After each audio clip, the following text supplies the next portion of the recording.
There may never have been a journalistic enterprise as ambitious as the New York Times Magazine's The 1619 Project. It was a reinterpretation of American history that marks the nation's beginning, not with the Declaration of Independence, but with the arrival of the first slave ship on Virginia's shore. From there, it documented the centrality of slavery in the American experience and the efforts of African Americans to advance the nation's expressed democratic ideal against all odds. For this extraordinary effort, we present a special award to Nikole Hannah-Jones and the contributors to the 1619 Project. My name is Nikole Hannah-Jones. I'm a staff writer at the New York Times Magazine. I remember the first time I saw the entire 1619 Project laid out. At the end of the process of publishing the magazine, a few weeks before the publication, we print out all of the pages and lay them out on a wall in the conference room.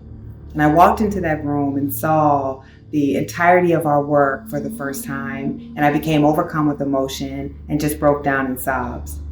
I'm not the type of person who cries in a newsroom, but this project was so important, and the weight of what we were trying to do to capture a 400-year legacy of such a brutal but important institution, it was a lot to deal with. And I had a lot of fears about whether we would be able to do what we set out to do.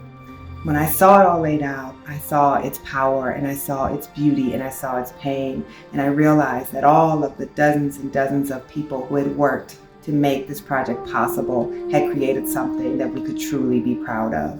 So it is such an honor to be receiving this award on behalf of the 1619 Project and all of the New York Times staff and all the contributors who made it possible. I want to give a special recognition to the editors who saw the vision of this project immediately when I pitched it, to Jake Silverstein, who's the editor-in-chief of the magazine, to Elena Silverman, who's our features editor and my editor, and ushered in so many of those essays, and to Caitlin Roper, who oversaw our special section, which really is a living paper museum of the history of slavery. None of this would be possible without them, as well as all the contributors who appear in the pages. So thank you again, Polk, for this tremendous honor.